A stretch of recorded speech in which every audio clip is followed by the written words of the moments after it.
Hello and welcome back to Alive with Aadil. We are on our third segment about travel. Let's go over a couple of more things. One is water. If you do not see the airplane stewardess or stewardess, what do we call them nowadays? Well, you can call them air hostess. Flight attendants. Flight yes. attendants, yeah. If you don't see the flight attendant pouring it out of a actual bottle, do not drink the water. From a pitcher, please do not drink the water. The EPA tested the water and found that more than 13% of tested aircraft carried water that was contaminated with coliform bacteria. Okay? Do not drink the water unless it comes from a bottle, which of course means ice. Do not have any ice on a plane. Please avoid ice. Not only is it unhealthy because it shrinks the villi in your lungs and prevents digestion from happening, but in general, water that has been iced is not tested as rigorously as other water. So just avoid ice completely. And I did want to add, when I was doing research for the show on water, because the schedule between airlines is so tight, they can pick up water anywhere they are. So it doesn't matter where they land. If they need water, they'll just load it from there, and I'm pretty sure it's not filtered. So. Okay, now for some happy fun things. When you get on the flight, some things you must, I believe, avoid. This is what I believe. Please, everyone, remember, this is what I am doing. This is how I have survived. This is how I don't get colds and coughs and knock on wood. I haven't had one for a long, long time. And that is because I take care of these few things. Number one, never allow your body into a full body scanner. Never allow your body into a full body scanner. You know the one where they make you hold your hands up like a humiliated prisoner of war? Do not go into one of those machines. They will tell you that the amount of microwave dosage is insignificant and the amount of X-ray dosage is equal to having a flight from here to California. I do not believe that. In fact, I have a report here by Dr. Leonard Coldwell, who is a German doctor and one of the most astonishing doctors I have met. He said that you can develop skin cancer with just one exposure to these machines, the airport body scanner. These machines produce 40 times the radiation of a chest X-ray.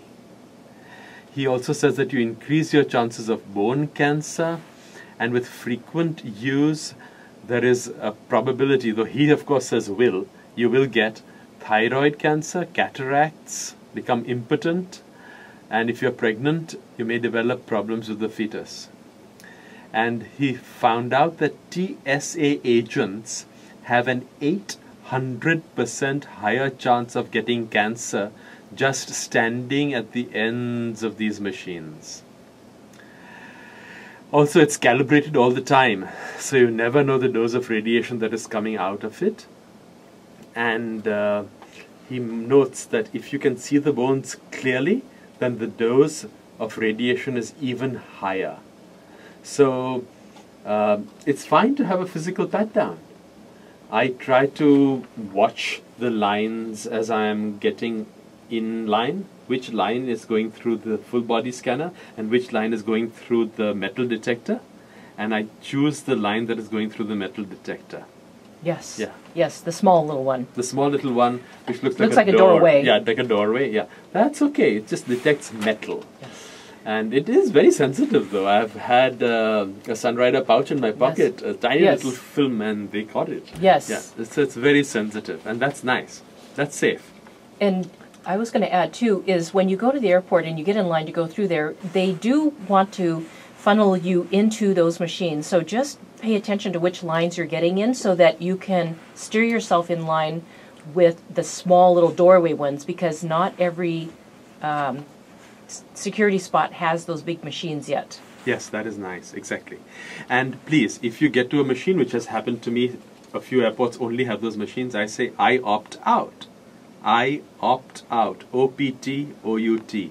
I opt out.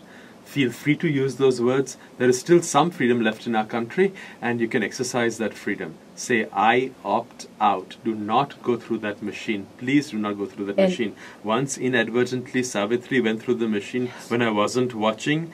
She was in front of me, and there was some issue that I had to deal with on the side, and she just ran into the machine without knowing what to do. And she was directed into it, and there she held up her hands like, as I said, a humiliated prisoner of war.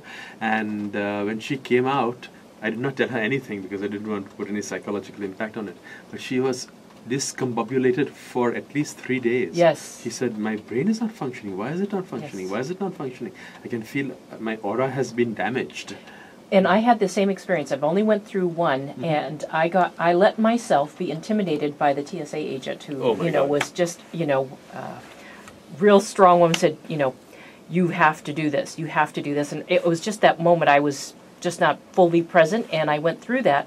And it just literally sucks all the light and life force out of your body, and I was completely discombobulated too. It took me at least 24 hours to get myself back to where I was feeling normal again. Exactly. So please do not use full body scanners. Hopefully we'll ban them soon enough, but until they are banned, do not use full body scanners. Say, I opt out. And don't let yourself be intimidated either. Yes, do not be intimidated. They will tell you, why do you opt out? I said, because I'm a doctor and I know that it causes cancer. That's why I opt out. Exactly. And say that loudly. You have the right to speak that and just calmly. Just say calmly. But once I was at the airport here in Seattle, and I opted out, and the man said, why do you opt out? I said, because of the radiation, it gives cancer. Many different types of cancer. And he looked at me and he was quiet for a few seconds, and then he said, but I stand around these machines all day. I said, yes, I would not do that if I were you. So it planted a seed. Exactly. It planted a seed. So please remember, opt out. Yes, it means 5 more minutes. They will take you to the side. They will give you a massage. And after the massage is over, they'll take those gloves, rub it on a piece of white film, put it in a machine to check to see if there's any bomb residue. And that's all okay. It's much better than getting cancer. It's okay. Just opt out. Exactly. The more people who opt out, the more powerful the message we are sending. We do not want this sort of tyranny. Okay. Next, on the flight itself, please wear comfortable clothing. Those of you who are watching us live here, look at my clothing. You see, it's extra, extra large. This is not the sort of clothing I'd wear to an event. It's extra large, extra big, all floppy, because you want to be able to move around. Don't feel stuck. So wear loose, comfortable clothing. If possible, wear something without a belt. I have been wearing a belt lately on flights, and I have to take it off and hold my pants as I walk through that machine, the doorway machine, because belts don't go through the scanner. So, I don't mean the scanner, I mean the metal detector. So wear comfortable clothes and shoes. I mean, if you're wearing high-heeled shoes, ladies, you have a problem, because the venous return is hampered and the calf muscles are in contraction the whole flight. Don't wear high-heeled shoes, wear sneakers, wear something that's extremely comfortable. The other thing is something my wife does, Savitri does, and that is spray water. She takes a tiny container, usually empty because of the volume requirements, and then she fills it in with drinking water on the flight, and then she sprays her face and inhales about every 15 minutes to half an hour. And that keeps the sinus passages hydrated, that keeps the throat hydrated, keeps the skin hydrated, and makes you just look better and feel better throughout the flight. There's another trick that I use, which I'll let you know now, and that is to prevent pain in the sacrum and lower back. This is a trick that I've taught to thousands of people, including stewardesses. And this is how you do it. You first sit on the airplane seat, and you sit and you go back and you tuck your buttocks back and you go further back and sit back as far as you can go back.